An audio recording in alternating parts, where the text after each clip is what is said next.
Olá, você que nos assiste e acompanha aqui os podcasts do Conselho Regional de Odontologia. Hoje nós estamos com convidados mais do que especiais, convidados que tratam da memória, a preservação da história. Sim, nós vamos falar sobre o Museu da Odontologia de Santa Catarina, conhecido também como MOSC. E isso vai ser debatido e vai ser apresentado um pouquinho para você de como conhecer esse acervo, como visitar esse acervo e ter contato, como contribuir tanto para o acervo museológico quanto também financeiramente, porque afinal é importante que o museu ele tenha, né, seu subsídio, sua ajuda financeira para preservar a memória e fazer isso que chegue aos estudantes e também aos profissionais de odontologia aqui do estado de Santa Catarina e, quiçá, por que não, do Brasil. São compostos aqui comigo, junto a esta mesa, a diretora financeira do Museu de Odontologia de Santa Catarina, Joeci Oliveira. Bem-vinda, Joeci. Olá. Obrigado por você estar aqui com a gente, como também a presença do presidente do Conselho Diretor e presidente do MOSC, Dr. Casemiro Martins Filho. Olá a todos, muito bom estar aqui. Obrigado, nesse doutor. Bate-papo.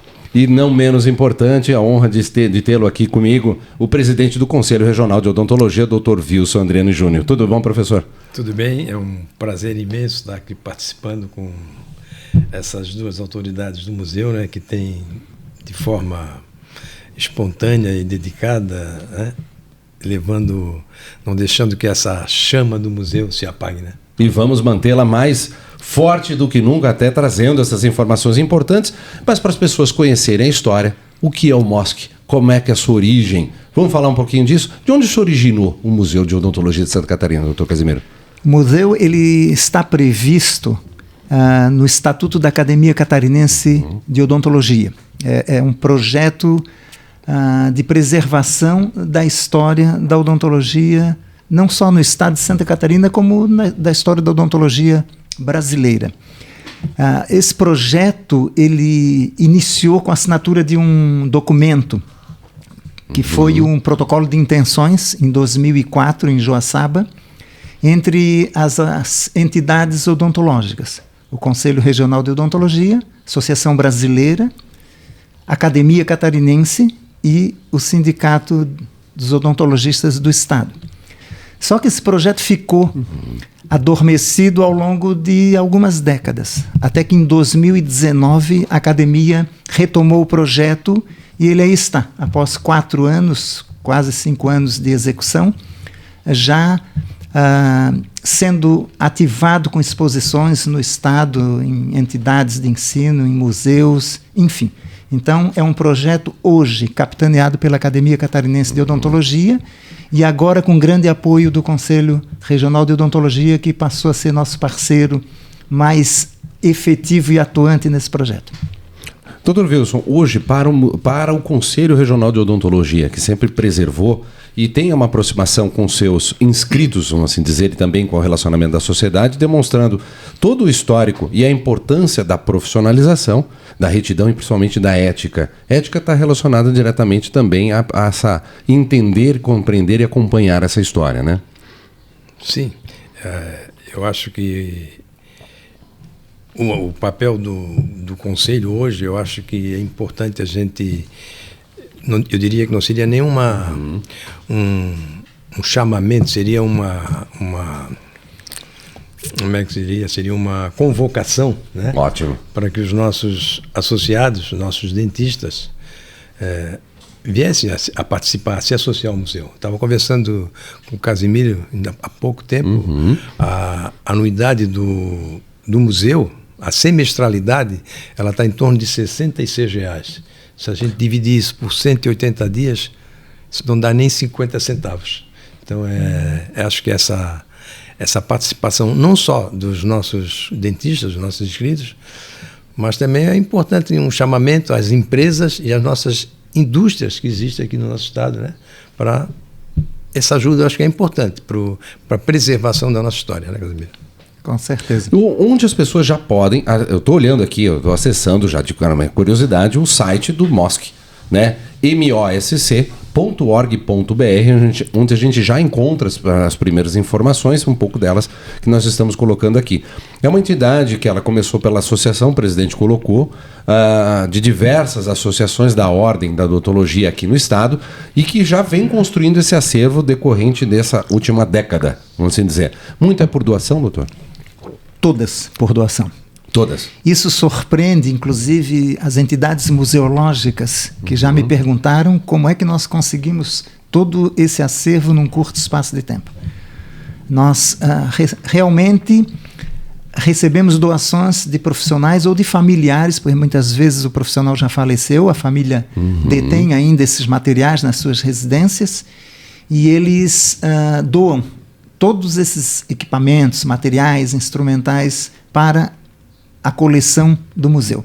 Porque existe uma diferença entre uma coleção de acervos e um acervo. Porque a coleção é um material que não está identificado, não está catalogado, não está restaurado e não passou por todo um crivo de cuidados que são necessários para serem transformados em acervos. Mas esse material é todo doação. E doutora José? Acrescentando, por favor. Essas famílias ou esses nossos colegas, além da doação, eles restauram essas peças e nos entregam elas já restauradas para que possa fazer parte do acervo e das exposições. Mas o cuidado com essas peças, porque elas precisam ser tratadas, né? Recebe um item, vamos chamar esse item, depois ele vai incorporar o acervo. Ele muitas vezes ele vai vir com pó, ele vai estar guardado lá numa caixa. Como é que é feito esse tratamento? A gente tem que diferenciar o que é doação e o que é descarte. Ah, ótimo. Então essas peças geralmente são do pai, do avô, de alguém daquela família que foi cirurgião dentista, né? Então elas, de um modo geral, elas estão assim, talvez empoeiradas ou sem um funcionamento adequado.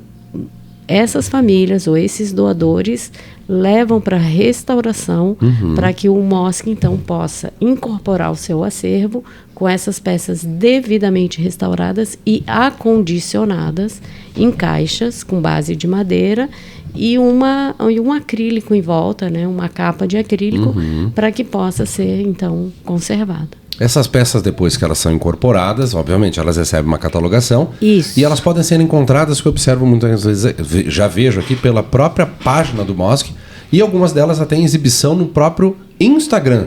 O museu ele é moderno, ele está presente nas redes sociais. E na bio do nosso Instagram, nós temos o nosso museu digital. Então, você pode acessar. Não temos ainda no Museu Digital todas as peças do acervo, porque esse acervo é um acervo dinâmico. Nós estamos frequentemente recebendo essas peças e restaurando. Então, agora, provavelmente, nós teremos uma nova etapa desse museu, onde novas peças serão incorporadas. Já peças restauradas e incorporadas ao acervo. Por favor, doutor. Por falar em acervo, eu gostaria de dizer o seguinte, que o acervo ele se divide em três. O acervo museológico, que são materiais, equipamentos, instrumentais. O bibliográfico, que é toda a literatura, nós temos hoje literatura do início do século passado. E o arquivístico, que são documentos. Por exemplo, nós temos a portaria, uma cópia da portaria de Fundação do Conselho Regional de Odontologia, como documento. Olha que interessante. Então, são acervos com características diferentes, mas todos eles com o objetivo de arremeter ao conhecimento da história. Mas todos eles igualmente importantes. Você imagina, a gente tem ali contato com a biblioteca, pode ser chamada biblioteca? Me corrijam, por favor, se estiver equivocado. Pode. Porque esse material, ele pode receber uma consulta, uma pessoa que vai, por exemplo, até a sede do MOSC hoje, que é ali no centro da cidade, eu posso ter contato, obviamente supervisionado, com algum desses itens? Pelo Museu Digital, é um dos contatos, ou com as peças que estão já restauradas e fazem parte do acervo, sim. Até para não danificarem, não tiverem qualquer prejuízo aí com a manipulação curiosa, vamos assim dizer. Exatamente. Esses documentos, inclusive, eles estão já colocados, né, em acrílico para não sofrer nenhum dano. Com certeza. Eles estão protegidos por expositores fechados, na qual não existe possibilidade do toque físico. Ótimo. Dr. Wilson, isso auxilia também o Conselho Regional de Odontologia na preservação de sua própria história. Sim, eu acho que o museu é uma prova viva de que a nossa odontologia não é só ciência, mas é uma arte, né? E a gente acompanhando aqueles materiais, aqueles instrumentos que foram utilizados por nossos antepassados, por nossos colegas, né? É uma prova de que a odontologia é realmente uma arte que tem evoluído e que continua evoluindo através dos tempos. E eu acho que o Casimiro também pode reforçar que o museu também ele tem essa função educativa, né? Exatamente. É um dos elementos do nosso plano museológico. O plano museológico tem programas, são 10 programas. Claro, tem um programa turístico, que futuramente vai ser a visitação num espaço físico permanente, mas nós temos o programa educativo, que é onde nós estamos hoje investindo, todo o nosso esforço está nesse programa educativo. O que significa isso? Nós queremos que as peças que fazem parte do acervo não sejam apenas para visualização, mas sim para conhecimento. Ou seja, a comunidade precisa saber que se a odontologia brasileira hoje, e dentre ela está a odontologia catarinense, está hoje no topo do mundo, porque hoje é considerada uma das melhores do mundo, não significa que surgiu ontem. Exatamente. Significa que tem toda uma história de construção de conhecimento. E isso faz parte do contexto do nosso trabalho. Nós estamos agora começando a trabalhar um material didático para crianças, para que o museu chegue às escolas de primeira a 8ª série, por exemplo, escolas públicas, tanto municipais. Então isso é um projeto que pode ser costurado junto à Secretaria Estadual de Educação para que se incorpore isso à grade curricular, por exemplo? Com certeza. Eu acredito que esse projeto vai ter que estar vinculado a algum programa da Secretaria de Educação, porque ele é um projeto que faz com que cada um reflita sobre a história, não só a história do seu próprio dentista, como a história da odontologia como uma atividade profissional que preserva a qualidade de vida, preserva a saúde, e hoje ela está numa linha de promoção de saúde. Inclusive, eu acho que até hoje esse pode falar muito mais a respeito disso, desse caráter histórico. Compartilha com a gente, doutora. Esse programa educativo, ele contempla todas as idades. E ele chega também nos nossos alunos da graduação em odontologia. Porque os alunos hoje, com a tecnologia hoje, eles não sabem de onde vieram alguns equipamentos, alguns aparelhos. Então, é toda uma história, não só para as crianças, para os adolescentes, mas também para os nossos alunos. E principalmente do ponto de vista da saúde bucal é importantíssimo, né? Para que esse cirurgião dentista que está se graduando hoje saiba exatamente como essa saúde bucal evoluiu. Para as crianças e adolescentes, então, muito mais ainda, né? Para que eles vejam como era uma escova antigamente, como as pessoas estudavam. Os livros mostram muito isso, né? Nós não tínhamos internet, não tinha essa facilidade que tem hoje. Para você fazer uma pesquisa, você tinha que ir aos livros, né? Exato. Os professores estudavam pelos livros para poder transmitir aos alunos. E no nosso caso, nem eram livros em português. Olha a dificuldade que existia para construir também esse conhecimento local. Isso, assim. E não é uma tradução simples, né? Não, é uma tradução técnica. E temos esse acervo lá no nosso museu. Ou seja, uma literatura em espanhol, em inglês, em francês, alemão. Nós temos uma curiosidade, acompanha aqui a literatura da odontologia de Santa Catarina, decorrente também do processo migratório, porque Santa Catarina ela é formada, né? São diversas etnias e povos aqui. Dá pra gente associar um pouquinho? Porque com certeza. Eu vejo toda a linguagem, o alemão, o italiano, né? Que são presentes para cá e contribuíram também para esse crescimento local? Eles não só contribuíram para o crescimento, como foram responsáveis pela criação do curso de odontologia em Santa Catarina, com a necessidade de regulamentar a atividade profissional dos imigrantes. Olha que interessante. Começou a haver uma demanda de profissionais. E o curso de odontologia foi criado dentro desse contexto, da regulamentação dos práticos à época e também dos imigrantes que vinham fugindo de problemas da guerra na Europa. Então está totalmente ligado, assim. Eu fico tentando imaginar como seria uma sociedade sem escovas de dentes, sem o cuidado com a saúde bucal que nós temos hoje. As pessoas viviam menos, com certeza. A alimentação era diferente também. Também. Né? Os alimentos processados Com não certeza. existiam. Uhum. Né? Então, é outra realidade de alimentação, de cuidado com a saúde. A própria expectativa de vida também era outra. Então, as mudanças, elas acompanham a história. E hoje nós somos muito mais longevos decorrente de toda esta evolução. Exatamente. Mas também a gente sofre um pouquinho com alguns alimentos, com a falta de cuidado e a falta de entendimento que é aquela arcada, né, que aqueles dentes devem permanecer na sua boca até 80 ou 90 anos, né?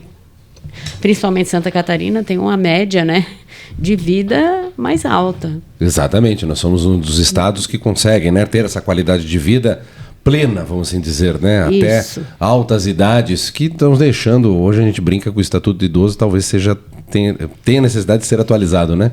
60 anos hoje é o novo jovem. Eu penso que sim, porque uma coisa que chama a atenção hoje é você ter pessoas de 90 anos de idade indo ao consultório odontológico procurar tratamento. Exatamente. Isso era uma coisa impossível em 1974, quando a gente se formou. Então, todo esse contexto, ele pode ser visualizado nas nossas coleções, nos nossos acervos. Então, esse é o momento na qual o museu entra dentro do processo cultural, trazendo a odontologia para essa concepção de maior aproximação com a comunidade. Eu acho que também o museu, a importância do museu, eu acho que não é só para os nossos recém-formados, para a classe odontológica, né?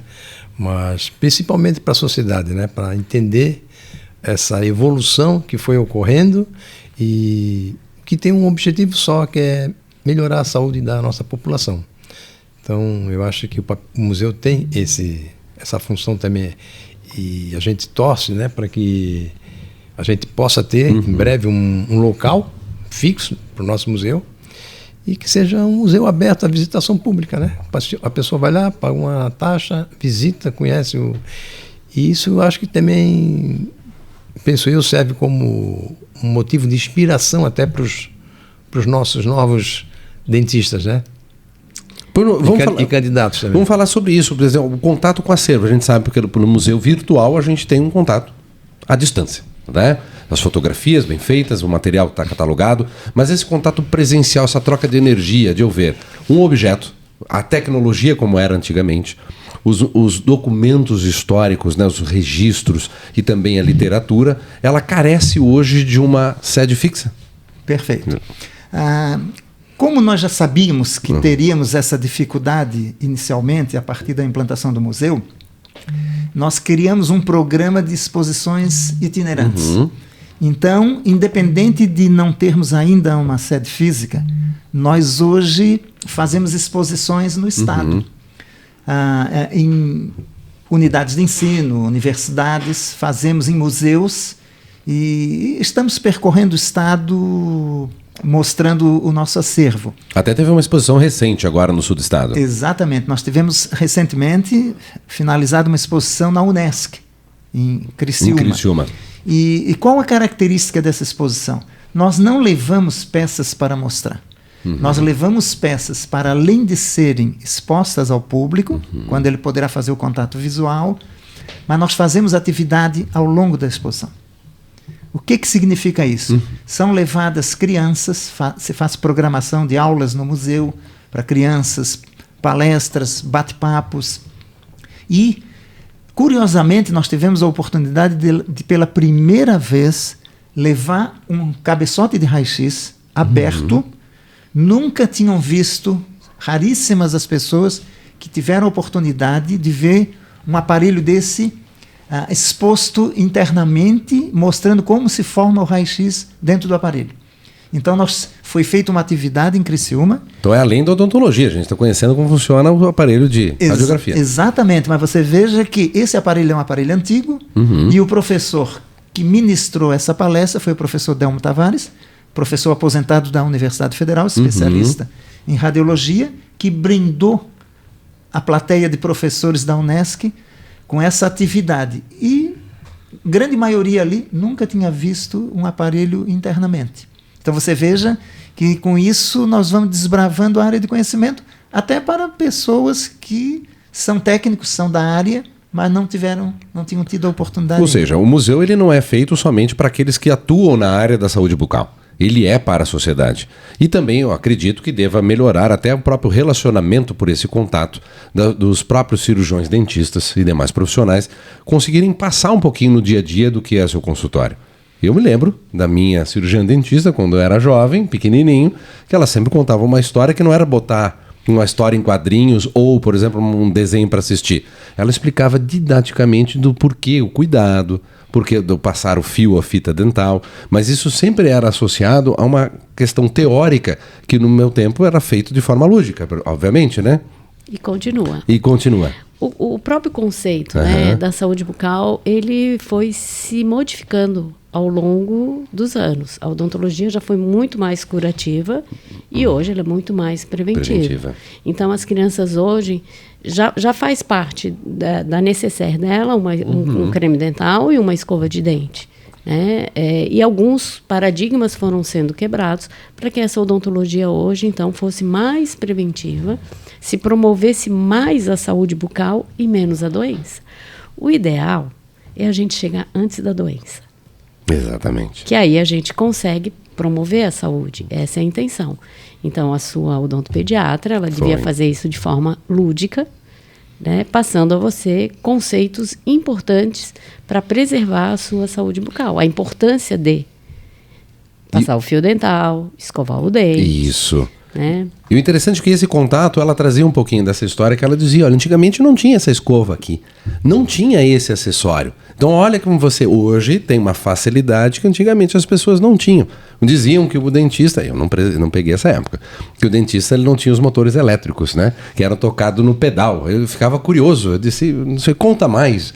Isso você pode ver no nosso acervo. Então conta um pouquinho de como a gente pode ter mais esses objetos lá. O meu objetivo agora é atiçar a curiosidade para as pessoas buscarem e, obviamente, conhecer, porque isso está presente no dia a dia da gente. Com certeza. Nós sabemos, por exemplo, que a odontologia já se aproximou muito da população. Muito. Até porque todos nós aqui somos professores e passamos décadas dentro da universidade e fizemos parte desse processo de aproximação. Mas qual o papel do museu nesse momento? O museu ele vai conseguir transmitir a real situação do dentista no passado. E a população vai entender o porquê que a odontologia no passado ela tinha uma conotação bem diferente de hoje, que criava aqueles verdadeiros temores de ida ao dentista. Hoje, praticamente, isso aí já está... O medo do motorzinho? Doutor? Exatamente, já está totalmente superado. Porque quando, por exemplo, nós temos uma peça lá de 1871, foi o primeiro equipamento rotatório da odontologia. Esse equipamento foi lançado na Europa e foi o primeiro equipamento rotatório. Quando uma pessoa vê como é que um dente era trabalhado com esse instrumento, ele era ainda pedalado pelo dentista. Ele vai entender por que a odontologia mudou tanto. Mas, por outro lado, ele vai saber como é que começou. Você imagina o dentista atendendo um paciente, pedalando para girar o motor e para poder fazer a limpeza de cárie no dente do paciente. O processo demorava mais, a dificuldade era muito superior. Acho que até a importância, né, do museu, dessa volta às nossas raízes, né? E conhecendo aquele material, aquele instrumental que os nossos antepassados, nossos colegas, né, utilizaram. Acho que isso é bem esse ponto aí que o Casimiro abordou, a importância da gente vendo o que acontecia, né? Voltando às raízes, e eu acho que isso é uma maneira da gente valorizar ainda mais esses novos avanços tecnológicos que vem acontecendo aí na odontologia. E o importante, permita pegar agora um pouquinho na ferida, talvez aqui a doutora Joyce vai nos ajudar bastante. Isso precisa ser sustentável. Ou seja, o trabalho que está por trás desse contato com os estudantes, levar um pouquinho dessa história, educar, ele precisa ter subsídio financeiro. Precisa. E agora? Como é que a gente ajuda? Bom, primeiro ele vem com a emoção, né? E primeiro na emoção do coração, né? Isso. Aí a emoção não quer saber quanto custa. Mas a gente tem associados, né, que pagam esse valor de R$ 132,00. Nós temos hoje um PRONAC, que é um projeto nacional que pode receber aporte financeiro de pessoas jurídicas e pessoas físicas. Já voltamos ao PRONAC. Nós, recentemente, concorremos a um projeto, um prêmio cultural da Fundação Catarinense de Cultura, para que nós tivéssemos subsídio para essas exposições itinerantes. Nós temos esse projeto das exposições itinerantes. Transportar essas peças, levar as pessoas, enfim. Promover o evento, né? Chamar as escolas, tudo isso demanda uma questão financeira. Isso. Então, nós não ficamos por muito pouco, certo, presidente? E não tivemos esse prêmio. Mas nós temos um subsídio, uma mesadinha mensal da Academia Catarinense de Odontologia, que é o pai da criança. E nós temos o Conselho Regional de Odontologia, que também nos ajuda, por exemplo, com uma exposição, que vai ser a próxima exposição desse nosso projeto, vai ser subsidiado pelo Conselho Regional de Odontologia. Então, é uma ajuda muito importante para nós. A gente pode dar spoiler de quando vai acontecer essa? Pode, só um pouquinho. Iniciativa, vamos chegar lá, Nesse nosso projeto, porque alguém tem que ter razão, né? Exato. Alguém não. O pé no chão, né? Então, assim, por exemplo, nós temos hoje bolsas, bags, que transportam essas nossas peças. Tipo aquela do delivery de comida. Então, nós vendemos o patrocínio nessas bolsas. Então, hoje essas bolsas, elas andam o estado inteiro com a sua marca lá, com a logo da sua empresa. Se torna só numa mídia expositiva aí para quem, não empresário, pouco, uma empresa quiser investir. Ela é quase insignificante, mas nos ajuda porque nos ajudou a transportar as peças, nos ajudou a confeccionar as bolsas, uma série de eventos que a gente tem que demandam realmente dinheiro. Né? Nós temos um equipamento que precisa ser transportado. Exato. Não dá para colocar no carro e precisa um técnico para montar e desmontar. Né? Algumas dessas peças, elas foram todas restauradas, mas no transporte, às vezes, elas podem sofrer algum dano. Nós precisamos restaurar. Então, hoje a gente participa de prêmios, a gente tem a colaboração muito importante do Conselho Regional de Odontologia. E nós temos, por exemplo, recentemente fizemos uma exposição na Unesc. A Unesc nos ajudou com o transporte das peças. Isso foi fundamental para nós. Dessas instituições, muitas vezes existe uma rubrica que ela pode ser destinada a isso, né? Nós já fizemos... Mas é um ponto só. A transporte é um ponto só. É um ponto só, né? O resto um pouco vai na emoção também, né? Certo. O conselho... Somente os profissionais que se deslocam, se dedicam. Sempre com a emoção e sempre com o seu próprio patrocínio. Então, dessa forma, a gente vai levando, contando, então, com a colaboração das instituições onde a gente expõe, daqueles que gostam, né, que têm um certo apreço e sabem a importância e o reconhecimento desse museu e de entidades como o CRO. Então, assim a gente vai. E o PRONAC é um projeto onde pessoas jurídicas e pessoas físicas podem aportar.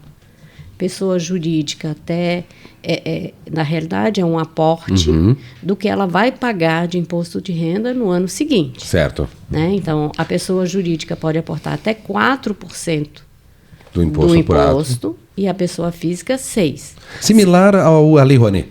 Bem similar. Ele é baseado na Lei Rouanet, né? Esse foi um projeto muito grande, muito importante no museu, porque você tem que fazer o projeto, você tem que pegar as pessoas que vão trabalhar naquele projeto e submeter ao Ministério da Cultura. Exatamente. Lá ele é avaliado por 6, 7, 8 avaliadores que vão saber da importância, mas você já tem que ir com tudo previamente determinado, senão não vale. E depois entra a fase de captação, que é a credibilidade que fica em campo. Exatamente. Né? A parte mais importante é para as pessoas, as empresas e as pessoas aportarem. Esse nosso projeto é para a restauração de algumas peças, porque a restauração tem um custo muito alto, você precisa de um restaurador, né?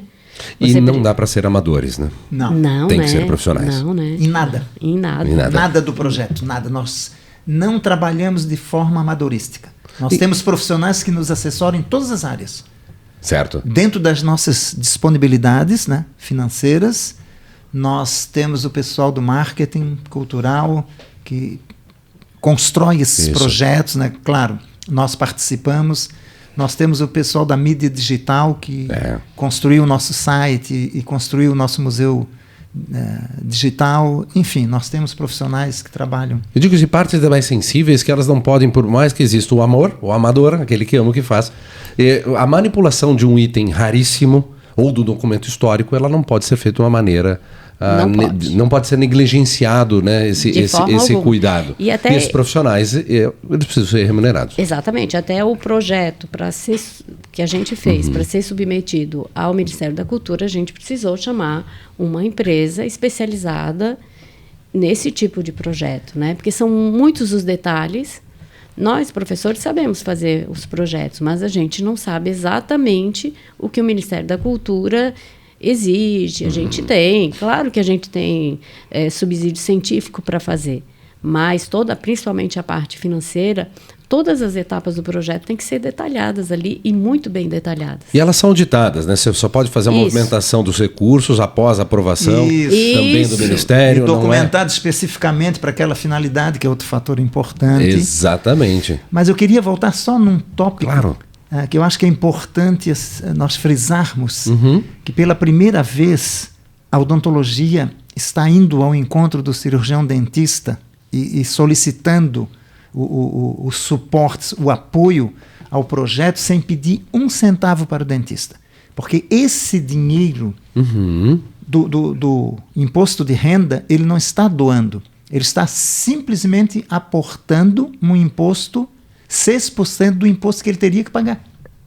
De qualquer maneira. Ou não vai doer, o que ele vai fazer é antecipar. Ele só vai antecipar e com a grande vantagem de que o dinheiro vai ficar em Santa Catarina, vai ficar aqui no Estado por uma causa nobre, que é a causa da profissão que ele exerce, que ele se beneficia e que foi o sonho da vida dele. Então é importante a gente dar um recado. O cirurgião dentista que está nos assistindo, que está nos vendo agora nesse momento, ele sabe que ele pode contribuir para o museu, fazer esse investimento, que é isso que nós estamos tratando aqui, investimento na odontologia catarinense, na odontologia brasileira, na educação dos mais jovens, dos estudantes e também das crianças que vão ter esse contato, sem doer no bolso. O que ele vai fazer ele simplesmente do imposto apurado, daquilo que ele teria que destinar, né, para a Receita Federal, ele vai fazer esse aporte por meio do projeto incentivado.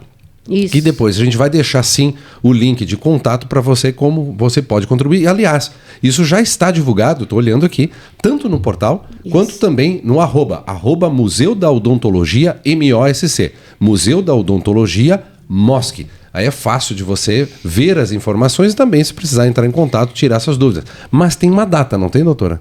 Para o calendário? Antes, não precisa ser só cirurgião dentista, né? Ótimo, isso. As empresas, né, os nossos amigos, os nossos colegas podem aportar, né, nesse projeto. Além de ficar em Santa Catarina, é um dinheiro que está indo para um projeto que você conhece. Exatamente. Pode acompanhar, inclusive. Aqui. Pode acompanhar. E ele sabe exatamente quanto a gente vai gastar com o restaurador das peças, quanto a gente vai gastar de suporte, de material. Ele sabe exatamente. Fica em Santa Catarina e por um projeto de um colega ou de um amigo que ele conhece. As empresas também não precisam ser empresas ligadas à odontologia. Certo, não Qualquer precisa ser. empresa pode aportar 4% do seu imposto. Nós acabamos de terminar o imposto de renda, né, de 24. O de 25, nós vamos declarar em 26. Então, Exato. até o dia 30 de dezembro, as pessoas podem aportar e ela vai receber um recibo devidamente instruído pelo Ministério da Cultura e pela Receita Federal, que ela já vai colocar no imposto de renda dela do ano que vem e vai ser descontado do que ela vai, ou do que ela iria pagar o ano que vem. Isso está tudo integrado. Então, não tem como a Exato. própria... esses valores vão entrando numa conta aberta Isso. pelo governo para o MOSC, que nós ainda não temos acesso. Nós precisamos captar esse recurso primeiro, para depois começar a usar. Para depois começar a restaurar movimentação ela precisa ser acompanhada, né? Tudo acompanhado. Então né? tem duas formas aqui que a gente já tem, tanto pela lei de renúncia fiscal, ou seja, de verba incentivada, Isso, que é né, que o baseado governo na faz, Lei Rouanet. baseado na Lei Rouanet, também por meio da associação, que isso garante uma receita, uma periodicidade, que é um valor. Vamos repetir o valor? R$ 66 por semestre. Entre aspas, o absurdo, né, doutor Ou Wilson? seja, 0,36 centavos por dia. A gente tem alguns colegas, nós temos alguns colegas, né, que doam valores em dinheiro para o museu, além dessa forma de restaurar doar a peça e restaurar Sim. a peça que foi do seu pai, da sua mãe, dos seus avós. Algumas pessoas doam dinheiro para esse projeto, para os projetos que o museu tem. Então, são contas separadas. Essa Certo, do PRONAC, claro. do Projeto Nacional, é uma conta que nós ainda só vamos ter acesso quando a gente tiver realmente captado todos esses valores, mas a gente tem outra conta onde a gente pode receber, por exemplo, essas doações ou essa mídia das bags, ou a gente, quando a gente expõe, a gente tem banners, a gente tem uma série de... Então, a gente tem lá a pessoa que restaurou, etc. e tal. E as próprias redes sociais podem As contribuir também próprias para a redes exibição sociais, desses o museu digital. os logotipos.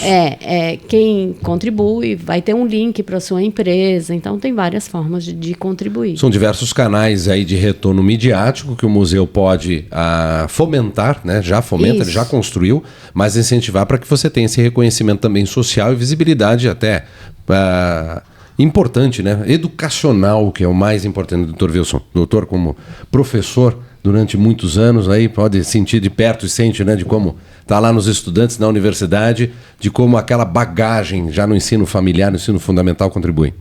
Exatamente. É importante, realmente. E eu acho que ficou bem claro aqui, né, esse aporte que a gente pode... Eu acho que isso foi importante a gente frisar, esse aporte que pode ser feito, né, baseado nessa lei Rouanet. Acho que dizer aos nossos colegas que o museu tem esse papel importantíssimo, né, na valorização, na preservação da nossa história, e posso garantir a todos vocês que esse dinheiro vai ser aplicado de uma forma muito transparente, muito cristalina.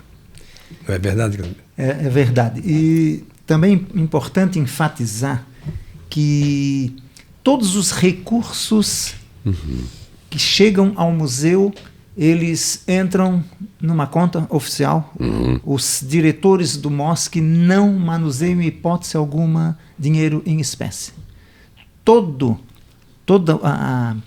o recurso que chega por doação, por transferência da Academia Catarinense, transferência de colegas, nós tivemos a grata satisfação de receber agora um valor razoavelmente bom de doação de um colega do Espírito Santo que se encantou com o projeto da academia e fez uma doação.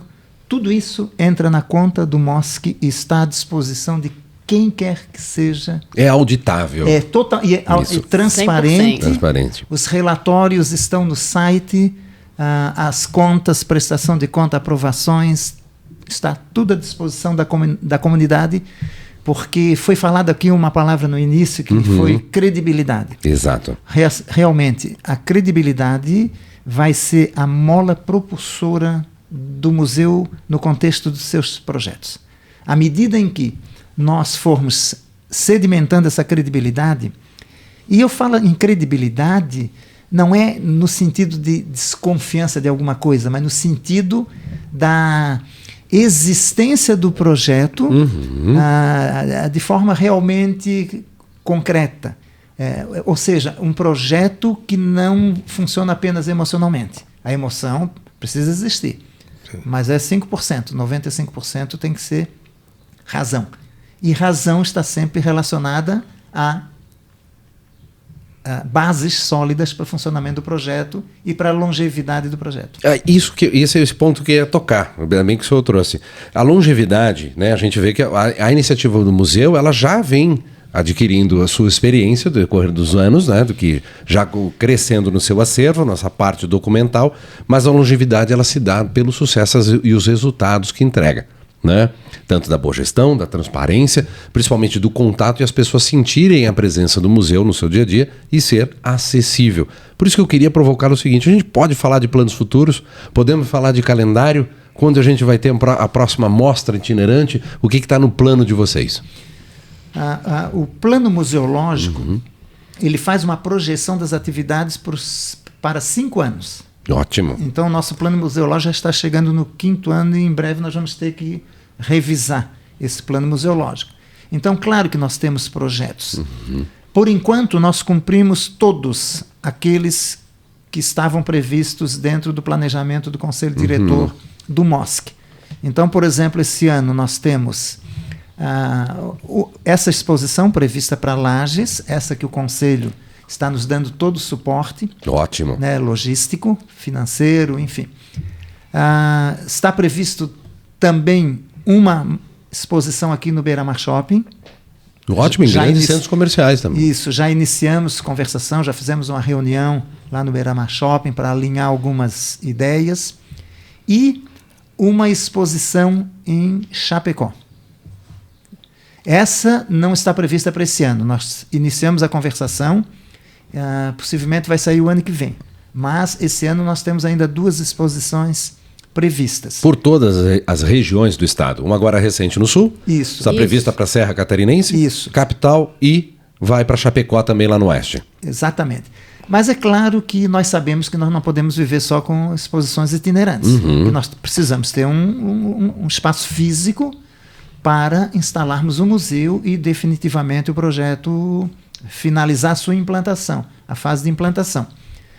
Mas nós já estamos trabalhando dentro desse contexto com várias reuniões, já fomos à Fundação Catarinense de Cultura, já fomos a outras fundações tentando buscar um espaço, na Fundação Badesc, Franklin Cascais, enfim.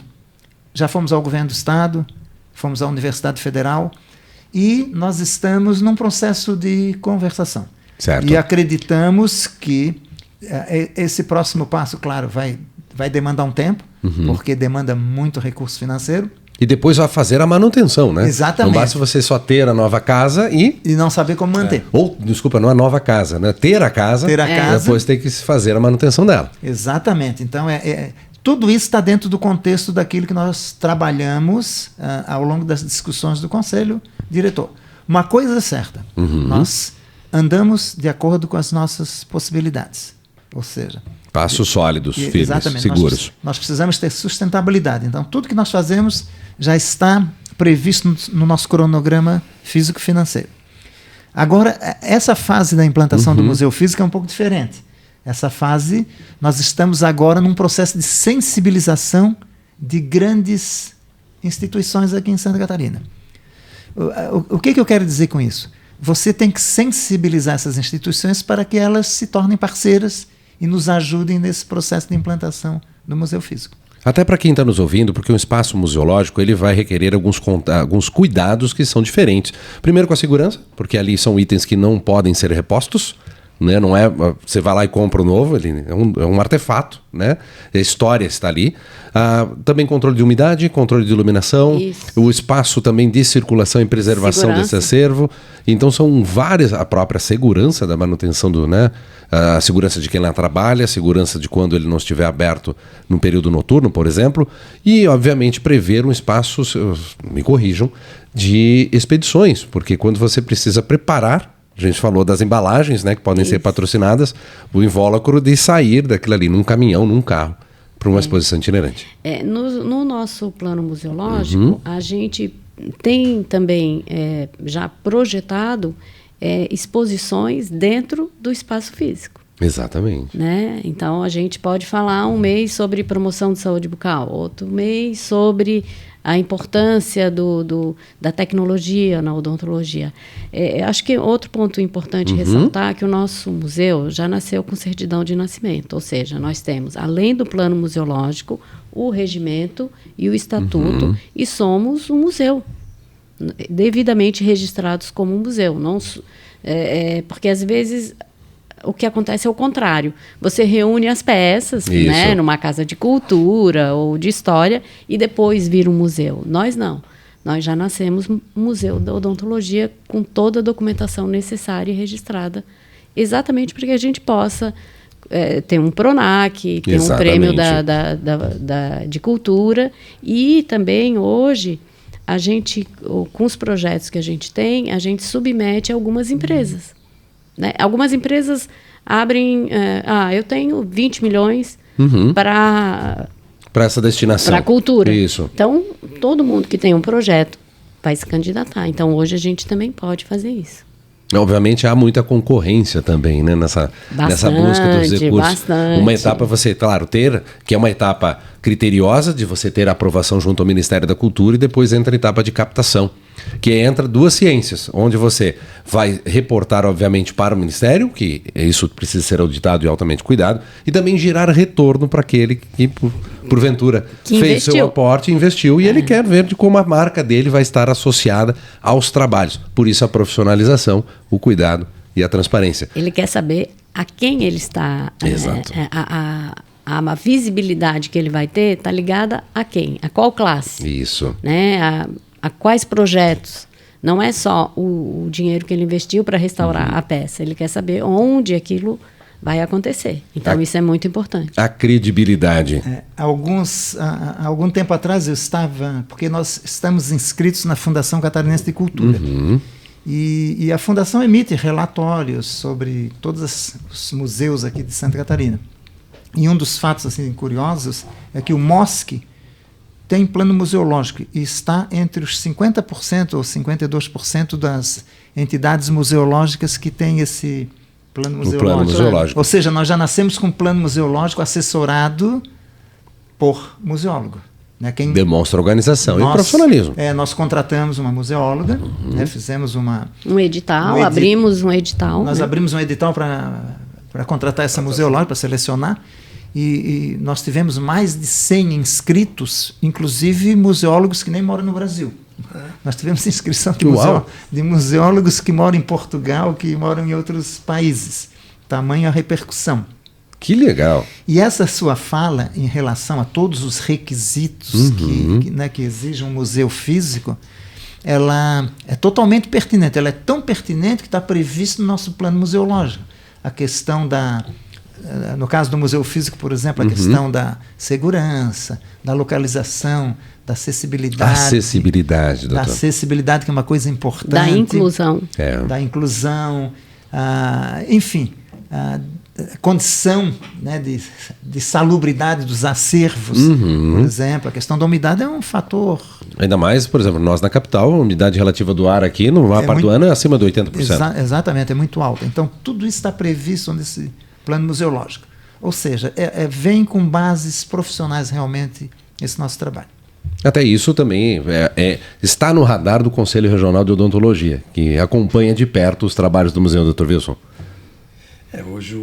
Hoje, graças, né, a uma portaria recente, o Conselho tem essa possibilidade de ajudar, né, financeiramente.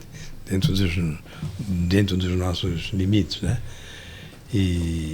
Então, eu acho que é uma parceria que está se iniciando, né? E que com certeza vai trazer excelentes resultados daqui para frente. Eu acho que é importante essa união, não só de conselho do museu, mas das outras entidades, academias, as associações, né? As universidades, que eu acho que esse momento de muita ansiedade, de muita preocupação que a gente tem vivido aqui, vem vivendo, né? Tanto no Brasil quanto na odontologia, a gente só tem uma saída, é nos unirmos, nos aproximarmos e tentarmos, de alguma forma, nos ajudarmos mutuamente. É isso, né, Casimiro? Com certeza. E tem um destaque que eu quero fazer em relação a essa fala do Andriani, é de que nas nossas visitações, porque nós visitamos entidades, instituições de ensino, empresários, uma das perguntas que todos os empresários me fizeram até hoje foi: como é que a classe vê esse projeto do Museu da Odontologia de Santa Catarina? O que eles estavam me perguntando? Eles estão apoiando o projeto? Então eu tenho que ter uma resposta para essa pergunta. E essa resposta tem que ser uma resposta que esteja alinhada à existência do projeto. Nosso projeto é incipiente. Sim. É um projeto muito novo. Ele é jovem. É muito jovem. E eu posso dizer isso baseado no seguinte: por exemplo, o Bristol Dental Museum, que é o Museu Britânico de Odontologia, ele foi criado em 1919. Uau! E ele só foi aberto ao público em 1961. Ou seja, ele ficou durante décadas sendo trabalhado no sentido preparado. Claro. E ele tinha atividades também, mas não era aberto ao público. Nosso museu tem 5 anos. Então, o que nós precisamos? Trabalhar o conceito para ter a credibilidade da classe odontológica e, com isso, o apoio. Porque esse apoio, claro, é importante para os empresários saberem que a classe odontológica apoia e que esse apoio vai se tornar um nicho importante para eles também. Certo, uma base de conhecimentos. Exatamente. Então, e além do conhecimento, ainda a base de captação, de interlocução do empresário com a classe odontológica via museu da odontologia. Exatamente. Então, e isso aí, eu acho que cabe realmente fazer essa pergunta, porque o empresário do ramo odontológico, ou mesmo de outras atividades profissionais, eles vivem do produto que eles colocam à disposição da população. E no caso da odontologia, esses empresários dependem, né, de uma boa visibilidade dos profissionais sobre o nosso projeto do Museu da Odontologia, para que possa se alinhar interesses. Eles também querem saber se, por exemplo, a classe não é fragmentada, se ela não tem ruídos. E aí, obviamente, demonstra-se ali que é um ponto interessante para a parte de investimentos na classe empresarial. Exato. E isso já vem demonstrando pelos resultados que o museu já vem obtendo com somente 5 anos de atuação. Exatamente. E demonstra a sua credibilidade, doutor. Né? Nós temos que avançar para o futuro sempre cientes do passado. E essa ciência, esse conhecimento, ele também tem que ser bem claro, acessível, claro, né, esclarecedor e disponível para todos. E essa disponibilidade, ela requer investimento, requer formação de parcerias. Por isso que nosso slogan é preservar o passado, é conquistar o futuro. É exatamente isso. Ótimo. Se nós preservarmos o nosso passado, com certeza nós vamos conquistar o futuro. Com certeza. Então, olha, só tenho a agradecer pelo papo que nós tivemos muito construtivo aqui, de conhecer um pouquinho mais do Museu da Odontologia de Santa Catarina. Algum ponto que nós esquecemos, que porventura a gente queira fazer um destaque agora para quem está nos ouvindo, nos assistindo? Eu acredito que a gente tenha conseguido abordar todo o assunto. E cientes que novidades virão por aí, né? Com certeza essas novidades virão, e uma oportunidade para a gente passar essa mensagem para a classe odontológica no sentido de apoiar o projeto, porque nós não estamos buscando apenas o apoio financeiro, que, sob o ponto de vista nominal, é pequeno, mas nós precisamos da presença de cada um no projeto. Eu acredito que se nós mostrarmos essa consistência na participação do cirurgião dentista, nós vamos conseguir alavancar esse projeto de uma maneira inimaginável. Então, a mensagem que eu deixo é essa. A odontologia é uma profissão extremamente importante para a comunidade, porque é uma profissão da área da saúde, como claro, todas essencial. As outras, é essencial. E por ser uma atividade essencial, ela faz uma conexão direta com a sociedade. E o dentista precisa estar dentro dessa conexão. Existiu durante muito tempo um conceito de elitização da odontologia, mas isso não é mais realidade. A odontologia hoje está no seio da comunidade e precisa desse apoio do dentista. Como nós sabemos, ela se torna, é uma atividade essencial, inclusive reconhecida por lei, Dr. Wilson. Agora, a odontologia, ela, assim como o Corpo de Bombeiros, as equipes de segurança, ela também tem as suas limitações e não pode, por exemplo, entrar em estado de greve no atendimento público. Ver isso que é o reconhecimento da sociedade, da necessidade do cuidado da saúde bucal, que agora nós vemos pelo trabalho da Museu da Odontologia Catarinense, traz a história, o conhecimento e a educação a quem precisa também. Os cirurgiões dentistas do futuro, que estão hoje nas universidades, como também as crianças por meio dos projetos culturais, que tem, né, todo este contato e acessível numa linguagem simplificada para a formação dos cidadãos. Nós temos agora uma importância para se enfatizar que você pode contribuir aí, tanto pessoa física quanto pessoa jurídica, aqui que foi apresentado e esclarecido. Qualquer coisa você volta o vídeo ou visita lá o perfil do Instagram do Museu da Odontologia MOSC, Museu da Odontologia MOSC, como também o portal mosc.org.br, onde você também tem acesso às informações técnicas, todo o histórico de fundação do museu, as entidades que estão ali envolvidas e geram essa credibilidade, quanto também você pode visitar o museu virtual. Então fica com a gente e em breve a gente também volta com outros podcasts e assuntos de relevância aí social, não somente ligados na vida do profissional da odontologia. Por quê? A odontologia é atividade essencial e está diretamente ligado à sua vida. Muito obrigado.